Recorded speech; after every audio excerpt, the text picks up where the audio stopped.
Halo, Assalamualaikum warahmatullahi wabarakatuh. Selamat pagi teman-teman, kembali lagi di channel saya. Kali ini adalah episode yang sangat spesial. Karena apa? Karena hari ini saya akan mereview usaha saya sendiri, yaitu usaha alat tulis kantor. Karena kemarin banyak yang DM Instagram saya, teman-teman meminta saya untuk mereview usaha alat tulis kantor. Dari modal berapa, terus apa aja yang perlu disiapkan. Oke, maka dari itu saya ingin mereview usaha saya sendiri. Maka dari itu sebelum saya lanjutkan video dari saya, subscribe, like, dan komen.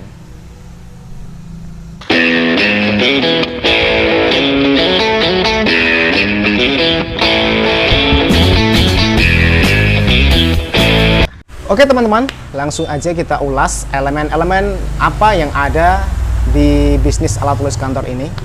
Tentunya yang pertama adalah modal. Ya, masalah modal ini sering sekali ditanyakan oleh teman-teman yang ingin mengawali usaha di usaha alat tulis kantor. Oke, langsung saja saya jawab. Modal pertama dari usaha alat tulis kantor ini tergantung kita yang akan memulai. Apakah kita langsung membuka dengan skala besar atau dari skala kecil? Tapi kalau mulai dari skala kecil ini modalnya tidak banyak. Tergantung nanti teman-teman gimana cara alur penjualannya. Kalau teman-teman ingin memulai di skala kecil, ini modalnya tidak begitu banyak. Kisaran itu 5 juta ya, 5 juta sampai 10 juta. Dan itu 5 juta itu kalau bisa diwujudkan barang semua, itu non etalase, non rak. Jadi untuk yang display itu saya sarankan untuk di luar 5 juta itu. 10 juta itu sudah bisa untuk display. 10 juta itu udah bisa langsung display. Tapi menurut pengalaman saya dulu membuka awalan usaha bisnis alat tulis kantor ini, saya mengeluarkan kira-kira ya 25 juta ya. 25 juta ini sudah renovasi ini ruangan ini, sudah ada display, sudah ada rak, sudah ada etalase, dan di situ ada sisa uang sekitar 18 juta. Nah, 18 juta itu saya gunakan untuk melengkapi barang-barang yang ada di sini. Jadi dulu 18 juta itu belum seperti ini, teman-teman.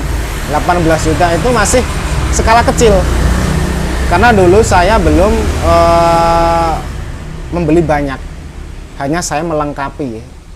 Hanya stok kecil. Dan kemudian ketika berjalannya waktu, alur penjualan kita bagus, ya udah kita lengkapi dengan membeli dengan kuantiti atau kartonan. Jadi kalau teman-teman ingin mendapatkan harga yang miring atau harganya selisih lebih murah, saya sarankan teman-teman untuk membeli dalam jumlah yang banyak atau mengutamakan kuantiti.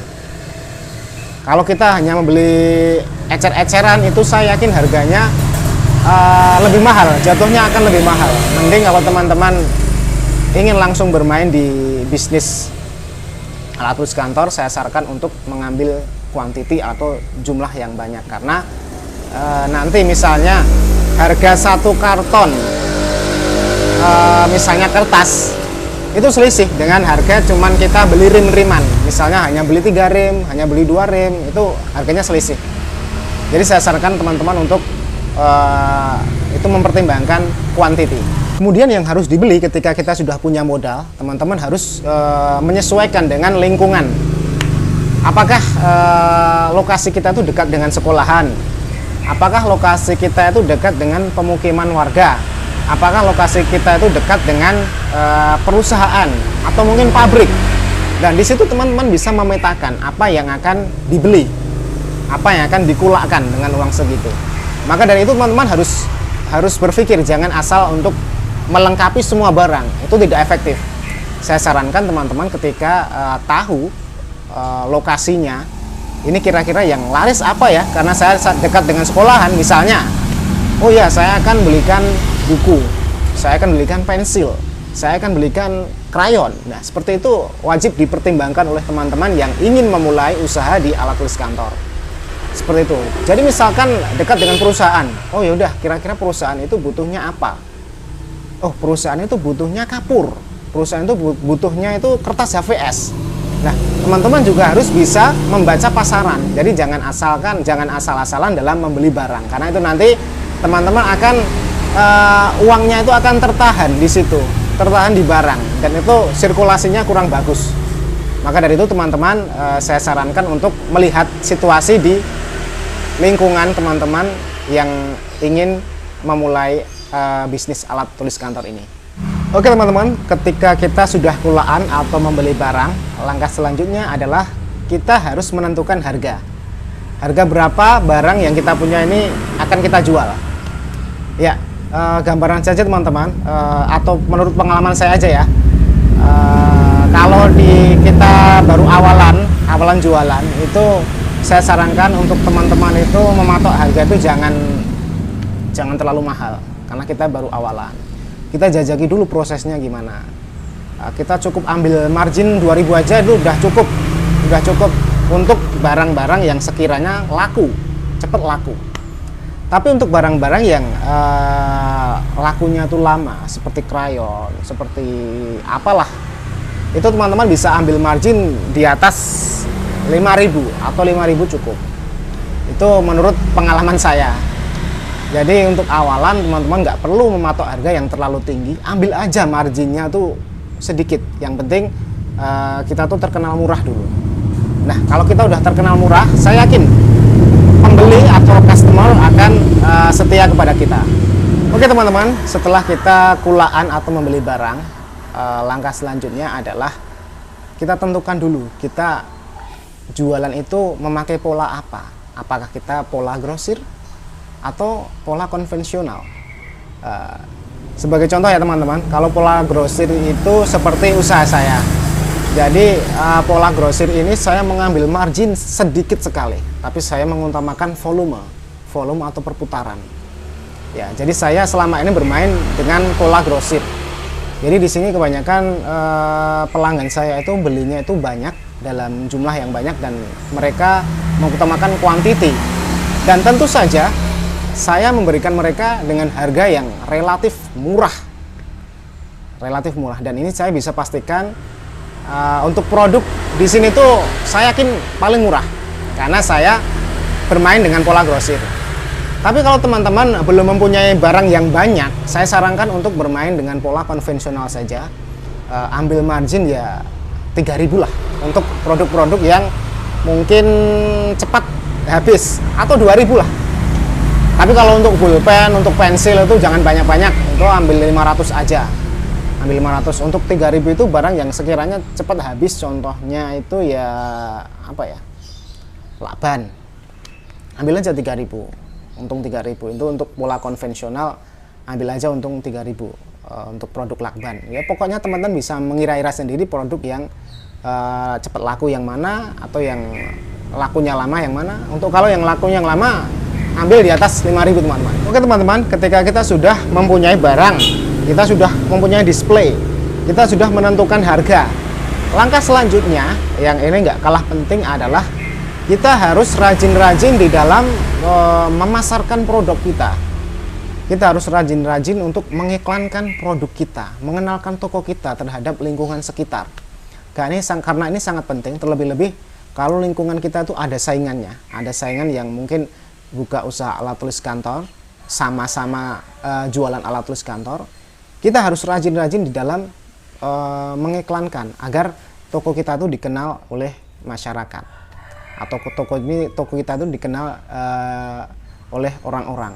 Kalau perlu, gunakan media sosial, gunakan Facebook, gunakan Instagram untuk mengenalkan toko kita.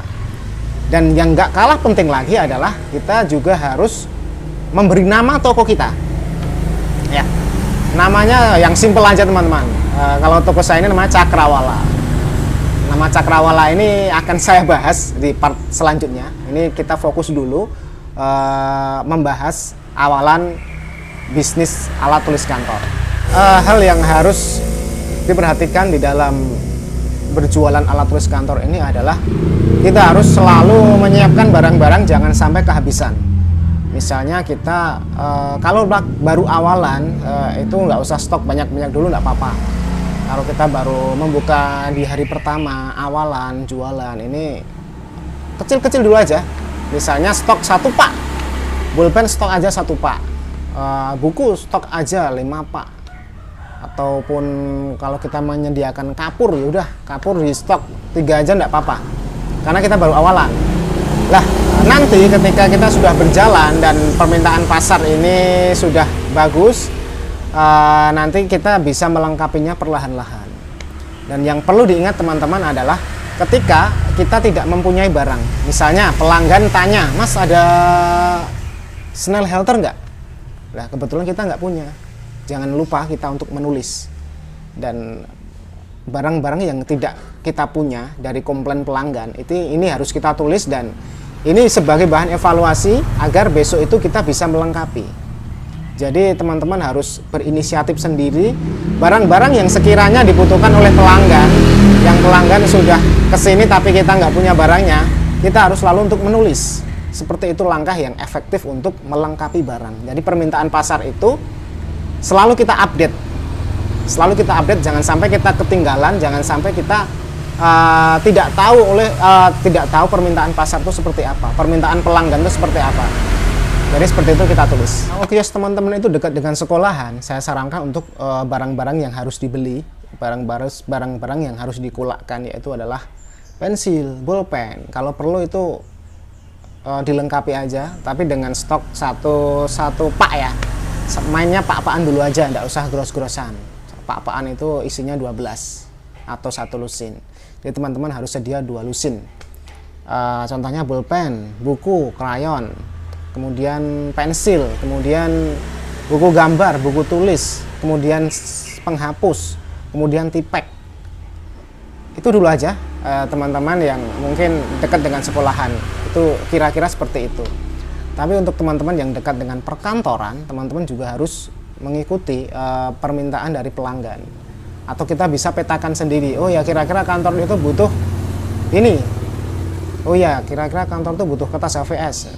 Kalau kantor teman-teman bisa langsung aja terjun ke lapangan, tanya orang dalam, kira-kira butuh apa ya kantor panjenengan, kantor ini kira-kira butuhnya apa aja. Nah, dari situ kita bisa lengkapi, diam-diam kita bisa lengkapi. Barangkali suatu saat kantor tersebut butuh barang kita, seperti itu teman-teman.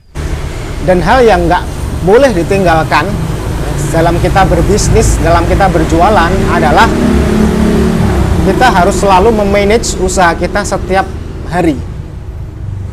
Pekerjaan kita di situ, ya udah kita harus fokus totalitas di situ. Contohnya seperti ini ya, memanajemennya caranya seperti ini. Kita siapkan satu buku untuk menulis transaksi hari ini. Jadi barang yang laku hari ini apa aja kita tulis. Dan di situ teman-teman jangan terburu-buru untuk mengambil laba, karena pengalaman saya, ini laba ini tidak saya ambil teman-teman. Ini saya putar lagi untuk membeli barang-barang lain yang belum ada di toko saya. Jadi teman-teman jangan tergesa-gesa, jangan terburu-buru untuk berorientasi pada laba, pada kesuksesan. Itu nanti, saya yakin kalau teman-teman itu rajin dalam memanage usaha ini, usaha alat tulis kantor ini, saya yakin bisa berkembang. Saya yakin, saya bisa pastikan. Yang jelas teman-teman harus selalu tekun, harus selalu menulis transaksi hari ini. Misalnya hari ini saya laku pulpen 2 pieces, tulis laba, tulis harga modalnya itu dulu berapa, ditulis. Oh ya, hari ini saya laku ini, tulis semua. Seperti itu teman-teman. Kemudian mungkin kendala di awal usaha alat tulis kantor ini adalah mungkin teman-teman ini terlalu berpikir ketakutan ya. Wah, saya udah modal segini tapi kok barang saya lakunya cuma sedikit-sedikit. Teman-teman, ini namanya usaha. Jadi memang awalan itu usaha apapun itu pasti sepi. Nggak ada usaha satu hari langsung rame, itu nggak ada. Nggak ada. Jadi teman-teman jangan putus asa. Jadi yang jelas kita tuh harus tekun. Usaha di awal itu memang berat karena kita baru memulainya dari nol. Kita memulai dari nol, bener-bener dari nol. Jadi nggak mungkin usaha itu langsung bisa booming, langsung tidak bisa. Jadi teman-teman, saya sarankan itu harus, rasa takut itu harus kita lawan. Ketika kita hanya laku satu barang, dalam sehari itu kita hanya laku 2 barang, itu sudah dibikin enjoy aja. Yang jelas kita percaya pada Allah, kita percaya, kita pasrahkan, rezeki itu udah ada yang ngatur. Selama kita berusaha, saya yakin ada jalan. Tapi lama berjalannya waktu, saya yakin transaksi itu akan semakin banyak, transaksi harian itu akan semakin banyak. Kalau saya dulu itu di 1 bulan pertama itu transaksinya sangat minim sekali, tapi saya lawan rasa takut itu. Kemudian bulan kedua saya coba untuk melengkapi, ada hasilnya, ada progresnya, seperti itu. Kemudian bulan ketiga, wah kok trennya semakin bagus seiring kita rajin-rajin dalam menawarkan produk-produk kita. Seperti itu teman-teman. Jadi teman-teman nggak usah takut nggak laku karena barang-barang di sini itu nggak ada kadaluarsanya, nggak ada kadaluarsanya, nggak ada expirednya. Jadi tenang teman-teman, harus tenang, nggak usah ragu, nggak usah takut. Oke teman-teman, sebenarnya masih banyak sekali elemen-elemen yang akan saya bahas di Alat Tulis Kantor, tapi rasanya itu banyak sekali teman-teman, sangat-sangat banyak, dan itu mungkin 1 jam itu nggak cukup. Makanya ini akan saya sambung di episode berikutnya. Pokoknya teman-teman simak terus video saya, subscribe channel saya agar saya bisa memberikan informasi terkait usaha alat tulis kantor atau usaha-usaha lainnya, biar teman-teman bisa terinspirasi. Jangan takut untuk berusaha, jangan takut untuk gagal, karena gagal itu adalah kesuksesan yang tertunda. Itu aja dari saya teman-teman. Teman-teman pokoknya harus semangat, kita nggak usah takut dalam berwirausaha. Nah, itu aja, nantikan terus video selanjutnya. Assalamualaikum warahmatullahi wabarakatuh.